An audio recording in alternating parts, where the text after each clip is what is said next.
I damn near waved at a scooter guy. Oh shit. So what's up, YouTube? What is going on? Welcome back. So, I was just wondering, how many of you know people that swear they get ripped off when they get their car worked on? Probably a lot, right? And that sucks. It really does, because that's what I do for a living. I work on cars. Okay? And I know there's a lot of people that think they get ripped off. Now, I'm not going to stand up for every single garage in the world, because I'm sure there's a dirty son of a bitch somewhere that would love to just sell you a bunch of shit you don't need. But I have worked in this industry, fixing cars, automotive repair, blah, blah, blah, for like 13 years, okay? Since I was 18 years old. So, I just wanted to clear the air a little bit and give you a little information that maybe you didn't know, okay? Yes, there's a lot of guys that will take advantage of you. No, it's not because you're a woman, because every garage I have ever worked at has actually, when we hold a store meeting, will say, don't, be super nice to the wife. And the reason behind that is because, and even management has said, the wife holds the pocketbook. She holds the money. A lot of you women out there are probably pretty happy to hear that shit, huh? It's true, though. I mean, look at me. I'm awful with money. My wife is constantly chewing my ass.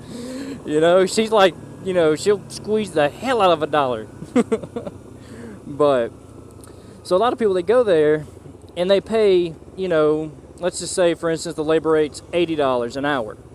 And it costs, we tell you what's wrong with your car, and we have to quote you a price on parts and labor. Well, the labor part of that is to not pay the technician per se, but you're paying that technician to diagnose your car, right? Okay, well, let me break it down for you. I have a 3-ring binder full of diplomas and certifications and all kind of crap. I have been to so many schools, it's ridiculous. And it's a never-ending thing, because cars change, they evolve, new shit comes out on them, and I have to know what it is, what it does, and what I'm supposed to do to fix it, So, yes, that's $80 an hour is a lot, but at the same time, you don't go into a medical doctor and bitch about, oh my God, you're charging me this much to run these tests. You run the test, right? Well, guess what? The human body has been pretty much the same for the last couple hundred years, the last I checked. So a medical doctor, yes, he goes to school for 5, 6 years, 8 years, depending on his field, and then he's good to roll, okay? Whereas this year, Honda may come out with some newfangled freaking computer to put in a car, and it's my job as a technician to go back to school and learn about it, learn what it is. Now, I don't work for Honda, let's clear the air. I work for another manufacturer right now currently.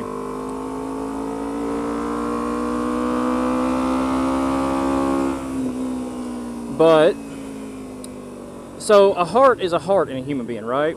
Okay, it pumps blood, it's got valves, all that kind of crap.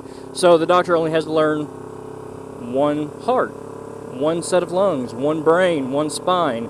Yes, there are irregularities that they'll have to learn, but guess what? It's still kind of covered under that area of their schooling. Yet, for a technician, we have to know each emission system on each car, and guess what? They are every single one different, with different solenoid valves, different canisters, different hose routings, different vacuum information. They're all completely different and share nothing really in common. Okay?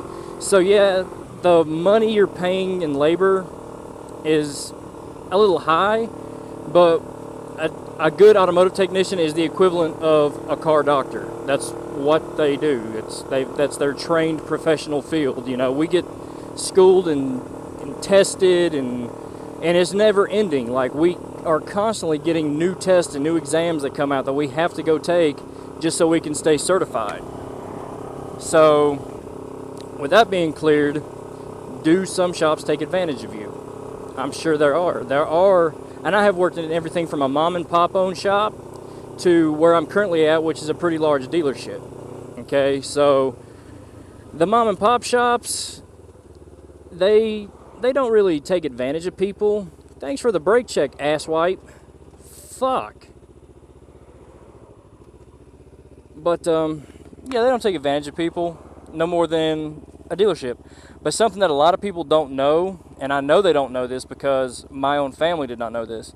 If you own, let's say, a Ford, and you really, for whatever reason, just don't want to take it to your Ford dealership where you bought it or the nearest one to you, you can take your Ford to any other manufacturer's dealership. Honda, Toyota, Chevy, they won't turn you away, okay? They need the business just like everybody else does, so you're not forced to take your car. You can, any car, you can buy from me. I could go down the street here to a used car lot, buy a used 1980s model Toyota, and go right over here to the Honda dealership, and they will service that vehicle, okay? So a lot of people don't know that. Now, yes, with dealerships, you're probably going to pay a little more, but honestly, and this might upset a few people, you know, honestly, dealership technicians are tested probably the hardest out of any place I have ever worked. And like I said again, I've worked at a lot of places, and the testing regimen wasn't shit compared to a dealership, okay? But I just wanted to clear the air that technicians, there's probably a few dishonest ones out there, probably a lot of dishonest ones out there. But for the most part, I don't really believe that they're out to get your money, you know? They work on a completely different scale than what you would think, okay? They don't work on most technicians. I've never worked on a place where the technician makes commission. I've never even heard of that. So you don't have to worry about, oh, they're charging me this much in labor, the technician's getting the labor. Unfortunately, the technicians don't get the labor, okay? We're signed in at a dollar amount per hour. We're not hourly per se. We're called flat rate. So we make our money even different than hourly paid employees. We're hired in, and the faster and harder we work, the more money we can make, but we don't get any of your dollars. So honestly, I wouldn't put a lot of thought into, well, they're charging too much and they're going to get all my money. No, you're paying that high price because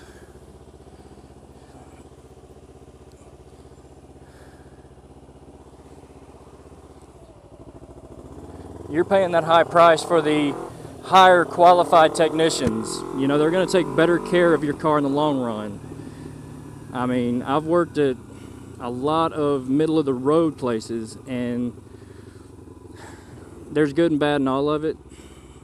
The smaller places, you might get like a more personal feel, like they'll know your name when you walk in, and it's kind of like that old show on TV, Cheers, you know, everybody knows your name, and they even know how you like your coffee and crap like that.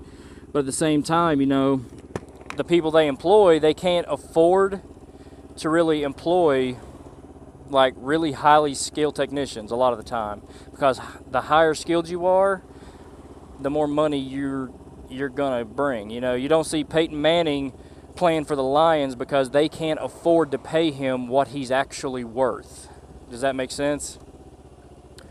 So they're not bad technicians, they just might not be as highly skilled, or, you know, they may be more inclined to hire someone of questionable morals, let's put it that way. But I would definitely say, if you have the money,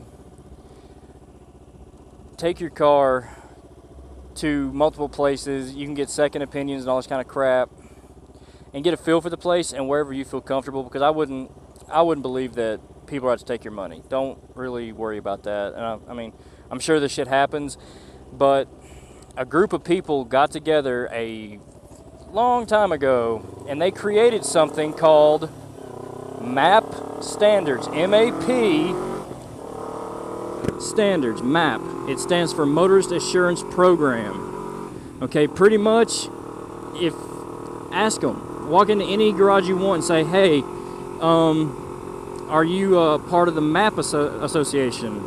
And they say, what's that? The Motorist Assurance Program. That should ring a bell with them. And if they say, oh yeah, ask to see the placard, ask to see something.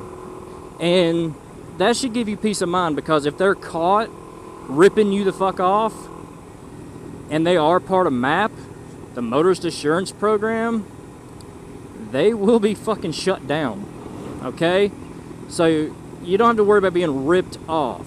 If you get a job done, yes, there's going to be differences from shop to shop, okay? There's going to be, you can find this pair of Nikes at Foot Locker for $120 and go down the street to another place that's not a Foot Locker and find the same pair of shoes for $100. It's going to happen. But if you've, honest to God, got ripped off, and by ripped off I mean you paid for them to do a job, and then come to find out, your car starts making the same noise, and you say, well, they just replaced such and such on my car.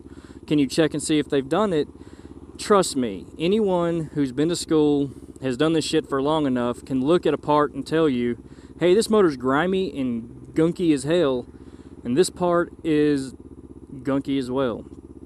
Or, hey, this part is clean as a pin and looks less than a week old. Yes, it's brand new. They can tell, okay? And if they haven't, then maybe you got ripped off, and maybe it's time for you to call somebody. You know what I'm saying?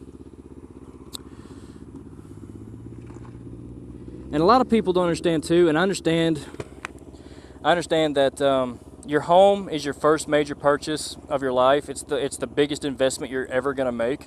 The second biggest investment you're ever going to make is your vehicle.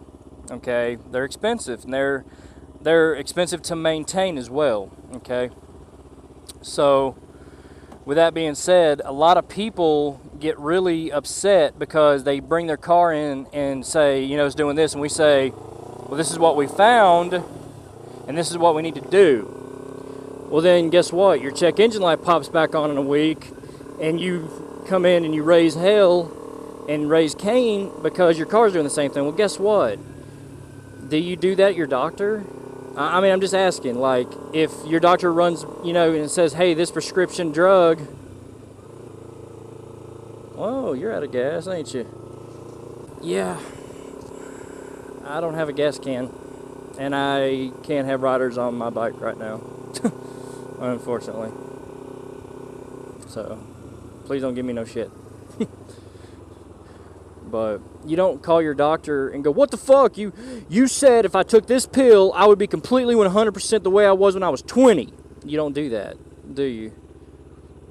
You call the doctor and say, hey, doc, It helped a little, but I still feel a little bit weird, a little different. And he says, oh, well, come on in, we'll do a checkup again. But far too often, we say, hey, your car has got this code, and this is where we need to start. And that's the mumbo jumbo you're going to hear. This is where we need to start. And that should be the key phrase you hear. We need to start here, okay? Because there is thousands of freaking things on a car, okay? And a lot of them are interlinked. And a lot of different voltages and a lot of different resistance measurements, and it's just, good God, go fucking shit.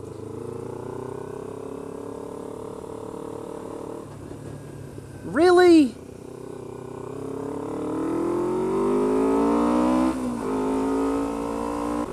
%99 of the jobs that come through my bay, I can get them fixed right the first time. But that's 99%. There's going to be that one car that I say, it needs such and such a switch or a sensor or a part to fix it. And then in 2 weeks, your car's going to do something stupid and it's going to have another code, and you're going to come in and you're going to be pretty upset. Now, if that happens repeatedly over and over and over, like by the third time, that's when you should start getting a little riled up. Hey, I've been here 3 times. You've replaced 3 different things. Do you know what the hell you're doing? But the second time when it happens, just breathe.